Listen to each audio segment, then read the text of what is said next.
अब बात कर रहे थे हम सीक्वेंस की। प्रॉफिटेबल सीक्वेंस कब होगा? एक सीक्वेंस है आपका कि जब आपका जो एक्सचेंज रेट है, रियल एक्सचेंज रेट, जैसे हम कह रहे थे 135 137 ग्रेटर है जो आपका इक्विलिब्रियम एक्सचेंज रेट आया था 133.33 फर्ज करें, ठीक, तो आपको आर्बिट्राज एग्जिस्ट करता है। अब आर्बिट्राज सीक्वेंस क्या है? क्या आप फर्ज करें एक्स से स्टार्ट कर रहे हैं, वाई में कन्वर्ट हो रहे हैं, वाई से आप जी में कन्वर्ट हो रहे हैं, जी से फिर एक्स में कन्वर्ट हो रहे हैं, तो ये अनप्रॉफिटेबल सीक्वेंस होगा आपका। और प्रॉफिटेबल सीक्वेंस क्या होगा? फर्ज करें आप एक्स से जी में पहले आ रहे हैं, जी से वाई में आ रहे हैं और वाई से फिर जी एक्स में जा रहे हैं, तो आपका प्रॉफिटेबल सीक्वेंस होगा। यानी एक्स से वाई और जी जाते हैं तो ये अनप्रॉफिटेबल है, और अगर आप एक्स से जी में जाते हैं और फिर वाई में और फिर एक्स में आते हैं, सॉरी अल्टीमेटली एक्स में ही आना है, तो आपका प्रॉफिटेबल सीक्वेंस है। तो ये सीक्वेंस आपको आइडेंटिफाई करना होगा। तो अगर आप आर्बिट्राज एक्टिविटी करना चाहते हैं, यानी प्रॉफिट, लॉक्ड इन प्रॉफिट लेना चाहते हैं, तो ये आपका प्रॉफिटेबल सीक्वेंस है। आप हमेशा इसको एग्जीक्यूट करेंगे तो आपको इन करेंसीज में प्रॉफिट होगा, अदरवाइज आपको लॉस होगा अगर आपने वो डायरेक्शन यूज ना की, ये डायरेक्शन यूज कर ली तो। इसी तरह मल्टी पॉइंट आर्बिट्राज भी है। सो मल्टी पॉइंट आर्बिट्राज में आपका जो कंडीशन है वो ये है कि आपका जो पहला एक्सचेंज रेट है, दूसरा एक्सचेंज रेट है और एन तक आप इन सबको मल्टीप्लाई करें तो ये आंसर जो है वो 1 है, ठीक। अगर तो ये 1 आता है तो इसका मतलब है आर्बिट्राज एग्जिस्ट नहीं करता, लेकिन अगर ये लेस देन या ग्रेटर देन 1 आता है तो इसका मतलब है आर्बिट्राज एग्जिस्ट करता है। तो ये इक्विलिब्रियम कंडीशन हो गई, यानी कि इसका मतलब ये है कि ये सारे जब एक दूसरे को कैंसिल आउट कर रहे हैं। फॉर एग्जांपल जब आप कहते हैं ना कि पी के आर, जीबीपी, ठीक है, इसको मल्टीप्लाई करना है जीबीपी, यूएसडी, ठीक है, और फिर आपने मल्टीप्लाई करना है यूएसडी, जापानीज येन, ठीक है, और इस तरह से करते हुए फर्ज करें एईडी और x1 है आपका पीके। तो इन सबको जब आप करेंगे तो ये कैंसिल हो रहे हैं, देखें ये इससे कैंसिल हो रहा है, ये इससे कैंसिल हो रहा है, ये इससे कैंसिल हो रहा है। फर्ज करें यहाँ पे दरमियान में एक और हम लिखते हैं, अगर हम जापानीज येन और एईडी लिखते हैं तो ये इससे कैंसिल, ये इससे कैंसिल, सारे इससे कैंसिल हो जाएंगे, तो अल्टीमेटली आंसर तो 1 ही आने वाला है। सो 1 आएगा तो ये इक्विलिब्रियम। अगर ये 1 नहीं आ रहा तो इसका मतलब है ये इक्विलिब्रियम में नहीं है, और इक्विलिब्रियम में नहीं है का मतलब है कि आपको आर्बिट्राज मिल रही है।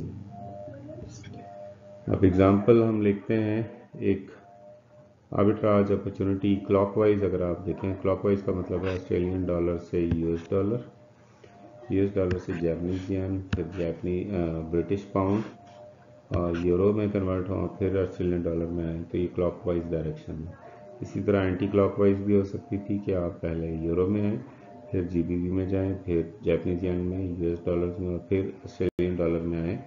तो आपने असल में देखना ये है कि जब आप वापस ओरिजिनल करेंसी में आते हैं तो आपको हो रहा है या लॉस। सही एंटी क्लॉकवाइज आ गई आपकी, ऑस्ट्रेलियन डॉलर से euro, GBP, Japanese yen, US dollar और ऑस्ट्रेलियन डॉलर। अच्छा, इसमें भी अब नंबर ऑफ कॉम्बिनेशन जो हैं वो आपके बन सकते हैं। तो अगर आप इनको गौर से देखें तो आपके जो नोड्स हैं वो नोड्स चेंज हो सकते हैं। देखें ना, मैं यूएस डॉलर की जगह यहाँ पे जापानीज येन रख दूँ, ठीक है, फिर मैं यहाँ पे फर्ज करें ब्रिटिश पाउंड रख दूँ, ठीक है, फिर मैं यहाँ पे यूरो रख दूँ। सो ये 4 किस्म के स्टार्ट हो सकते हैं। तो मैं इसको प्लेन लाइन में लिखने की कोशिश करता हूँ ताकि आपको क्लियर हो कि ऑस्ट्रेलियन डॉलर से ब्रिटिश पाउंड भी आ सकता है, फिर यूरो भी आ सकता है, फिर आपका यूएस डॉलर भी आ सकता है, और फिर आपका जापानीज येन भी आ सकता है और फिर आप ऑस्ट्रेलियन डॉलर में आ जाएंगे। सो अब आप देखें इसके कितने कॉम्बिनेशंस बन सकते हैं। हम सिर्फ शुरू वाले जितने भी हैं उनको हम कांस्टेंट रख रहे हैं, यहाँ तक हमने कांस्टेंट रखा है। तो यहाँ पे हम इसको चेंज करते हैं, हम कहते हैं ये जापानीज येन यहाँ आ जाए, यूएस डॉलर यहाँ चला जाए, तो आपका कॉम्बिनेशन चेंज होगा। इसी तरह ऑस्ट्रेलियन डॉलर से ब्रिटिश पाउंड, अब मैं जापानीज येन को पीछे ले आता हूँ, यूरो आगे ले जाता हूँ, यूएस डॉलर और फिर ऑस्ट्रेलियन डॉलर।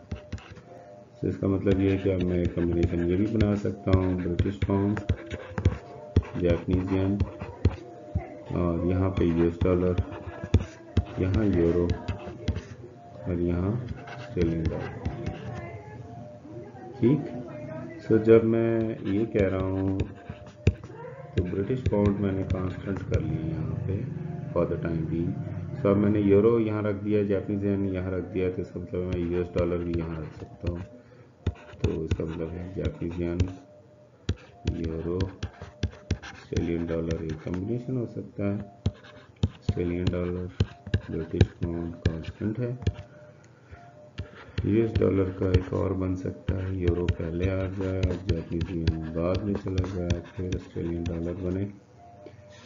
फिर आपका जो कॉम्बिनेशन है करेंसी का रह गया, यूरो, जापानीज येन और यूएस डॉलर तीनों, इनको हमने यहाँ पे मैनिपुलेट कर लिया है, ये बारी बारी यहाँ पे आ चुके हैं। तो इसका मतलब ये है कि अब हमें ब्रिटिश पाउंड को जो हमने लॉक किया था वो अब हम यूएस डॉलर्स को यहाँ ले आते हैं और ब्रिटिश पाउंड को यहाँ ले जाते हैं, euro, Japanese yen, Australian dollar. अब ये तो फिक्स रहेंगे, जीबीपी को हम नहीं रहने देते हैं, जापानीज येन को यहाँ ले आते हैं, यूरो को यहाँ ले जाते हैं, ऑस्ट्रेलियन डॉलर। अब हम अगर यूएसडी को फिक्स कर रहे हैं तो हम जापानीज येन यहाँ ले आते हैं, जीबीपी आ जाएगा, यूरो आ जाएगा और ऑस्ट्रेलियन डॉलर आ जाएगा।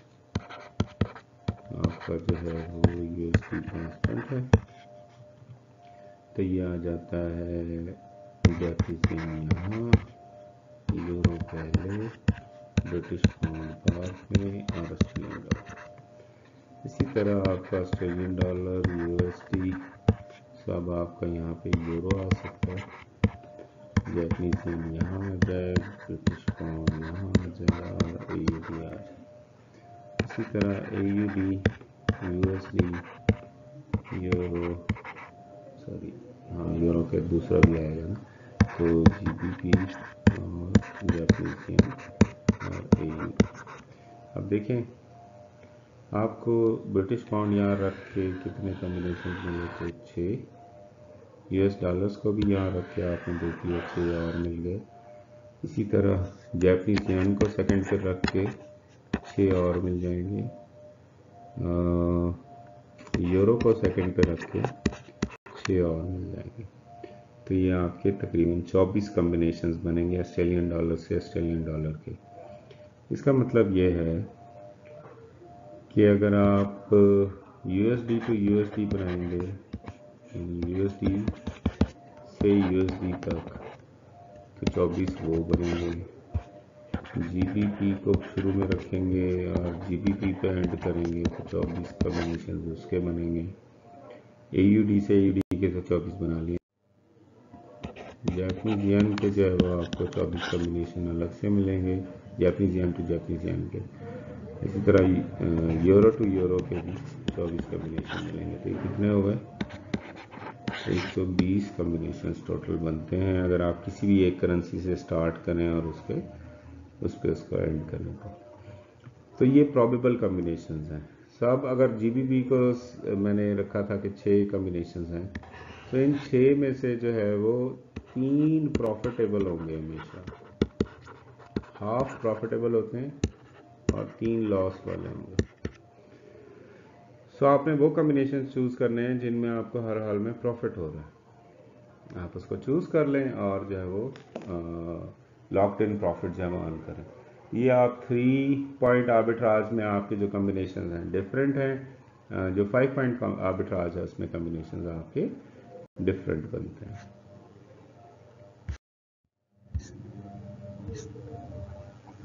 अब आते हैं हम स्पेकुलेशन की तरफ। सो स्पेकुलेशन क्या है फॉरेक्स मार्केट में? Speculators buy and sell currencies on the basis of certain expectations about the future movements of exchange rate.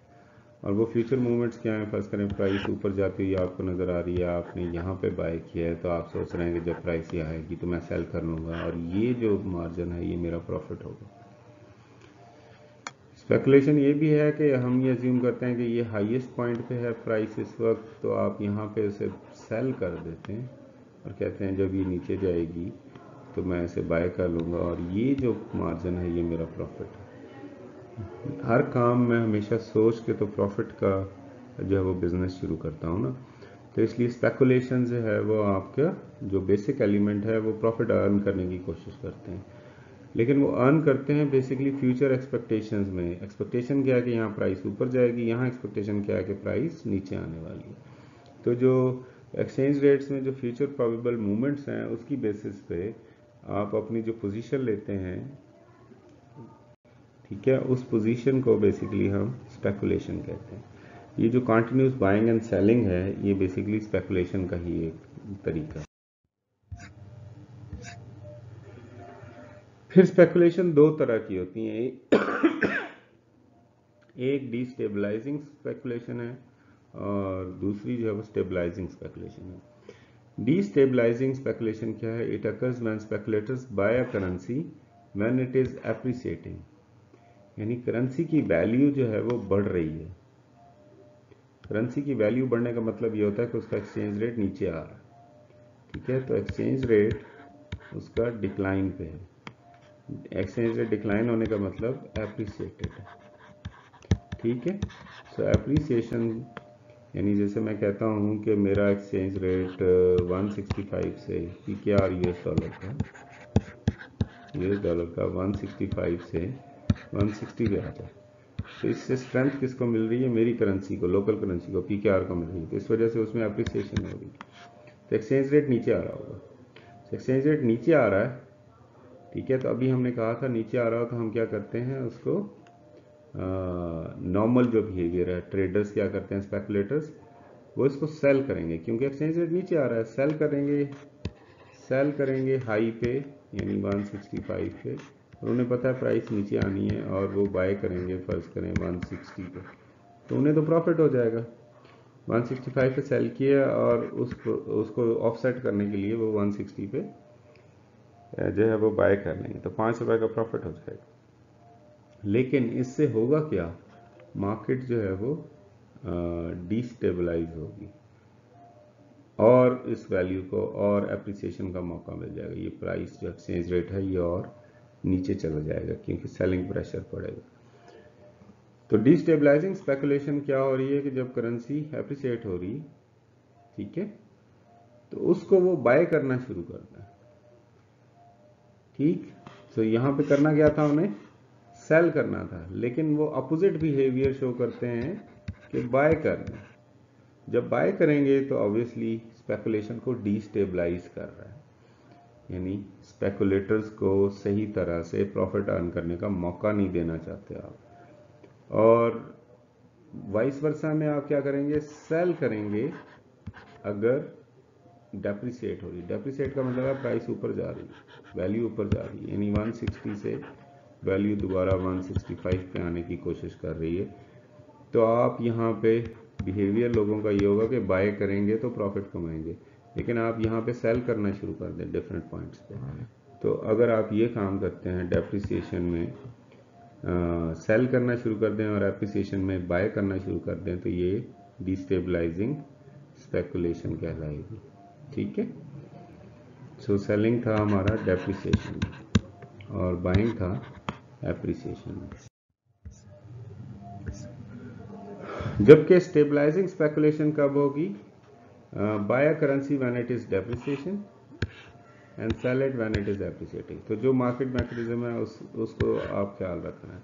सो यहाँ पे आपका सेल होना चाहिए जो है वो एप्रिसिएशन में, यानी चूँकि वैल्यू कम हो रही है तो सेल होगा तो उससे और उसको स्ट्रेंथनिंग मिलेगी, तो इस वजह से स्टेबलाइजिंग स्पेकुलेशन कहते हैं। और आप इसको बाय करोगे जब ये डेप्रिसिएट हो रही है। डेप्रिसिएट का मतलब है कि उसकी एक्सचेंज रेट बढ़ रहा है, तो आप भी उसमें अपना रोल प्ले करते हैं, सपोर्टिंग रोल प्ले करते हैं। इस वजह से आप स्टेबलाइजिंग स्पेकुलेशन में इन्वॉल्व हैं। ठीक, तो यहाँ पे उसमें क्या था आपका एप्रिसिएशन में, अगर आप देखें, और डेप्रिसिएशन में एक दफ़ा फिर हम उसको देख लेते हैं। ये डीस्टेबलाइजिंग है और ये स्टेबलाइजिंग है, ठीक है, स्पेकुलेशन में। सो स्टेबलाइजिंग में हम क्या कर रहे थे, जब वो एप्रिसिएट होता है तो हम क्या करते हैं, सेल करते हैं, और जब वो डेप्रिसिएट होता है तो हम बाय करते हैं। जबकि डीस्टेबलाइजिंग में हम यहाँ बाय करेंगे और यहाँ पे हम सेल करेंगे। तो ये अपोजिट बिहेवियर की वजह से आपका स्टेबलाइजिंग और डीस्टेबलाइजिंग जो है वो स्पेकुलेशन जनरेट होती है। सो आप जो है वो जो बिड ऑफर स्प्रेड का एलिमेंट है, सो आपका जो बिड ऑफर स्प्रेड की डिटर्मिनेशन है उसमें क्या है, it's determined bye basically market makers demand and the customer supply. ठीक, जो डिमांड एंड सप्लाई है, बेसिकली सप्लाई है कस्टमर की तरफ से, बिड रेट की डिटर्मिनेशन की बात हो रही है, क्योंकि बिड बाइंग रेट है बेसिकली, हमने ये पहले भी पढ़ा है। बिड बेसिकली बाइंग रेट है किसका, ब्रोकर का, ठीक है। तो आप देखें बाइंग रेट है, मैं कुछ बेचना चाहूँगा तो इसका मतलब है कस्टमर की सप्लाई आ गई, ठीक। या दूसरा एलिमेंट यह है कि इसकी डिमांड, मार्केट मेकर यानी ब्रोकर की डिमांड आ जाएगी, तो उसकी वजह से ये बिड रेट डिटरमिन होगा। और आस्क रेट में अगर आप देखें तो आस्क रेट हमने कहा था ये ब्रोकर का सेलिंग प्राइस है या सेलिंग रेट है, ठीक है। सो जो चीज़ उसने बेचनी है तो वो उसकी सप्लाई होगी, ब्रोकर की सप्लाई। इसका मतलब यह है कि ये मेरी डिमांड होगी, अब कस्टमर की डिमांड होगी। मैं जितना डिमांड कर रहा हूँ उतना ऑब्वियसली उसका रेट ज़्यादा हो जाएगा। So it's as simple a mechanism. So इसकी बेसिस पे आपका बिड और आस्क जो है वो डिटरमिन होता है, और इन दोनों का जो डिफरेंस है वो बेसिकली ब्रोकर का प्रॉफिट कहलाता है। अच्छा जी, अगर आपकी आर्बिट्राज और स्पेकुलेशन को अगर हम देखें बिड एंड ऑफर स्प्रेड के साथ, अभी तक हमने सिंगल रेट के साथ उसको देखा था, एक्स वाई एक्स जी, ठीक है, और वाई जी, इस तरह से एग्जांपल्स थी हमारी, उसमें बिड और आस्क रेट का कोई इन्वॉल्वमेंट नहीं थी। सो अब अगर हम बिड एंड ऑफर स्प्रेड के साथ आर्बिट्राज और स्पेकुलेशन को देखें तो उसमें हमें बाज़ औक़ात ये भी होता है कि बिड एंड ऑफर स्प्रेड की वजह से हमारा जो आर्बिट्राज है वो अनप्रॉफिटेबल हो जाता है, ठीक, क्योंकि उसमें जो बिड ऑफर स्प्रेड है वो हमें प्रॉफिट अर्न करने नहीं दे रहा होता। So it can be shown that the profitability of speculation and arbitrage is lower in the presence of bid offer spread, ठीक है, तो प्रॉफिटेबिलिटी आपकी कम हो जाती है। Then when dealing on the basis of mid rate, जो single rate है उसकी बेसिस देख रहे हैं। तो आप देखें टू पॉइंट आर्बिट्राज में अगर हम बिड ऑफर स्प्रेड के साथ देखें तो देखें ये स्पॉट रेट है बिड, ठीक है, बिड का स्पॉट रेट कैसे डिटरमिन होगा, अगर आपके पास आस्क रेट हो एक्स वाई का, एक्स वाई, ठीक है। सो ये दोनों जो है वो ए और बी के एस्पेक्ट में देखें अगर आप, तो अगर ये इसका बिड है तो ये इसका आस्क है, यानी ये इसका बिड है तो ये इसका आस्क है, ये इसका आस्क है तो ये इसका बिड है। सो ए कॉमा बी बेसिकली उनके आस्क और बिड को कॉन्ट्रैक्चुअली बता रहे हैं। अब अगर हम आस्क की बात करें तो आपका वो बी जो है वो डिटरमिन होगा इसमें।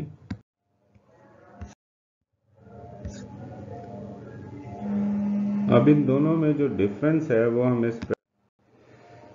आपका जो स्प्रेड है वो बेसिकली बिड माइनस आस्क से जो है वो डिटरमिन होता है। ये हमने पहले कहा, स्प्रेड की जो है वो एब्रीवेशन हम ये पाई का साइन यूज़ करते हैं। ये उसका प्रॉफिट है। ये जितना डिफरेंस होगा ऑब्वियसली, जैसे हम कहते हैं 163 माइनस 161 हो PKR USD का, अगर हमें बिड आस्क रेट दिया हो तो हम कहते हैं कि हमारा जो बिड ऑफर स्प्रेड है वो बेसिकली 2 रुपीज़ पर डॉलर बन रहा है।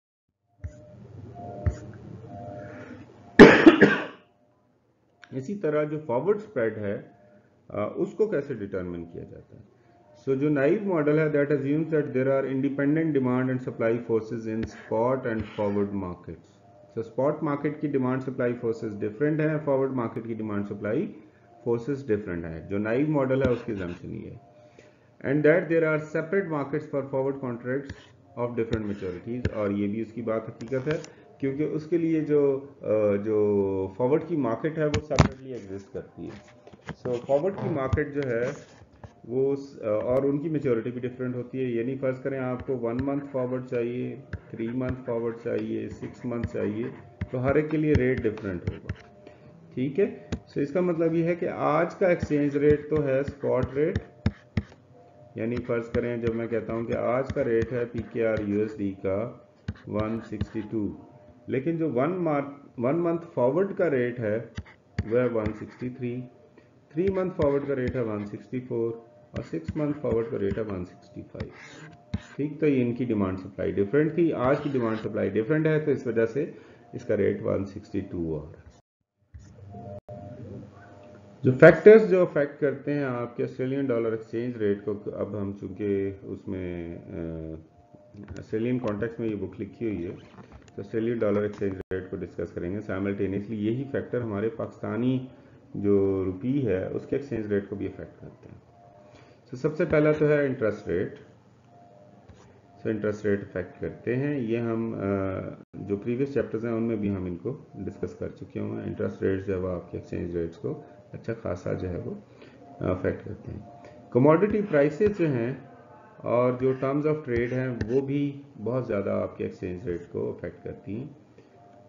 हमने कहा था इंटरेस्ट रेट्स अफेक्ट होते हैं इन्फ्लेशन से, तो इन्फ्लेशन इसका मतलब है वो भी एक्सचेंज रेट को अफेक्ट करती है। जो एक्सटर्नल अकाउंट है वो भी आपके जो है वो उसको एक्सचेंज रेट को डिटरमिन करने में या अफेक्ट करने में बड़ा रोल प्ले करता है। एक्सटर्नल अकाउंट में आपके जो फॉरेन एक्सचेंज है, बेसिकली आपकी जो इंटरनेशनली या लोकली आपके पास कितने डिपॉजिटेड हैं, इसको हम रिजर्व्स के सेंस में भी देख सकते हैं कि पाकिस्तान में कितने। अच्छा, फिर जो आपका जो लोन्स हैं इंटरनेशनल बॉडीज़ के साथ वो कितने चल रहे हैं, and so on. Numerous factors जो है वो आपके अफेक्ट कर रहे होते हैं। ठीक, तो ये है basically role of RBA। RBA है रिजर्व बैंक ऑफ ऑस्ट्रेलिया, लेकिन हमारे यहाँ जो है ना स्टेट बैंक ऑफ पाकिस्तान का रोल, उसकी जो मॉनेटरी पॉलिसी है यानी जो इंटरेस्ट रेट्स डिटरमिन करने में हमें हेल्प करती है। फिर इसी तरह एक्सचेंज जो ट्रांजैक्शंस हैं उसमें फैसिलिटेटर का रोल प्ले करता है स्टेट बैंक। उसका जो है वो एक्सचेंज रेट पे बड़ा इफेक्ट होता है। अच्छा, फिर जो गवर्नमेंट पॉलिसीज़ हैं उसको एग्जीक्यूट करने के लिए स्टेट बैंक अपना रोल प्ले करता रहता है। जैसे उसने एक्सचेंज रेट को फिक्स करना है अराउंड 165, जैसे आजकल हमारा PKR USD तकरीबन 165 के इर्द गिर्द सेटल्ड है। लेकिन अगर कल को कंडीशंस चेंज हो जाती हैं, स्टेट बैंक अपना रोल प्ले करेगा, इसको इंक्रीज भी कर सकता है और इसको डिक्रीज भी कर सकता है। यानी स्टेट बैंक ये भी कह सकता है कि मैं इसको 160 पे लेके आ रहा हूँ, लेकिन ऑब्वियसली वो बाकी सारे फैक्टर्स जो है वो देख के ही ये डिटरमिन करेंगे। अगर आप ऑस्ट्रेलियन डॉलर के एक्सचेंज रेट्स को देखें, 83 को हमने 100 बेस ईयर बनाया बेसिकली, और उसमें उसका इफेक्ट जो है वो हम देख रहे हैं US डॉलर का ऑस्ट्रेलियन डॉलर के साथ रिलेशनशिप देख रहे हैं। हम with the passage of time देख रहे हैं कि हमारा जो एक्सचेंज रेट है वो डिक्लाइन पे है। ख़ास तौर पे इंडेक्स के एस्पेक्ट में जब हम बात करते हैं कि जब हम 83 को एज एन इंडेक्स ले रहे हैं, तो हमें जो एक्सचेंज रेट है US डॉलर ऑस्ट्रेलियन डॉलर का जो एक्सचेंज रेट है वो डिक्लाइन पे आपको नज़र आता है। और अगर आप टाइम वेटेड इंडेक्स देखें, ये जो डॉटेड लाइन है, उससे भी आपको नज़र आता है कि उसका इफेक्ट भी आपको डाउनवर्ड ही मिल रहा है। इसका मतलब यह है कि ऑस्ट्रेलियन डॉलर जो है वो यहाँ पे वीक हुआ है as compared to US dollar. अगर आप इंटरेस्ट रेट्स को देखें ऑस्ट्रेलिया और यूएस डॉलर के, तो तकरीबन सिमिलर डायरेक्शंस में मूव होते हुए आपको नज़र आते हैं। अगर आप यूएस डॉलर की ये डॉटेड लाइन देखें तो वो एक सर्टन टाइम पीरियड के बाद पता ही चलता है कि वो ओवरलैप कर रहे हैं, सिमिलर इंटरेस्ट रेट्स हैं, लेकिन पहले जो है वो ऑब्वियसली दोनों के इंटरेस्ट रेट्स में आपको ये गैप नज़र आता है। फिर जो कमोडिटी प्राइस इंडेक्स है, सीपीआई जिसे हम कहते हैं, इन्फ्लेशन का रोल अगर आप देखें तो ये आपका यूएस डॉलर का अगर 94 95 को 100 माना है बेसिकली उसने, 94 95 ये दरमियान में जो है वो आपका 100 का पॉइंट है। ये कहाँ बनेगा, ये रफली यहाँ बन रहा है, ठीक है। सो ये आपको 100 को बेस मान रहा है और उसके पीछे और उससे आगे उसकी इन्फ्लेशन का जो है वो आप इफेक्ट देख सकते हैं कि वो उससे ज़्यादा भी है पास्ट में और उसके बाद भी जो है वो उससे ज़्यादा हुई, लेकिन उस एक सर्टन टाइम पीरियड के बाद यानी 96 के बाद आपको ये डिक्लाइन पे नज़र आती है। जो इंडेक्स है उससे आपको इन्फ्लेशन डिक्लाइन पे नज़र है। उसकी एक मेजर वजह ये भी है कि इन कंट्रीज़ में इन्फ्लेशन बेस्ड बजट प्रिपेयर किए जाते हैं, तो इन्फ्लेशन को मिनिमम रख के जो है वो आपकी बजटरी एलोकेशन। इसी तरह कंज्यूमर प्राइसेस को देखें ऑस्ट्रेलिया और यूएस में, तो आपको प्राइसेस जो है वो कंटिन्यूसली इंक्रीज होती नज़र आती हैं with the passage of time.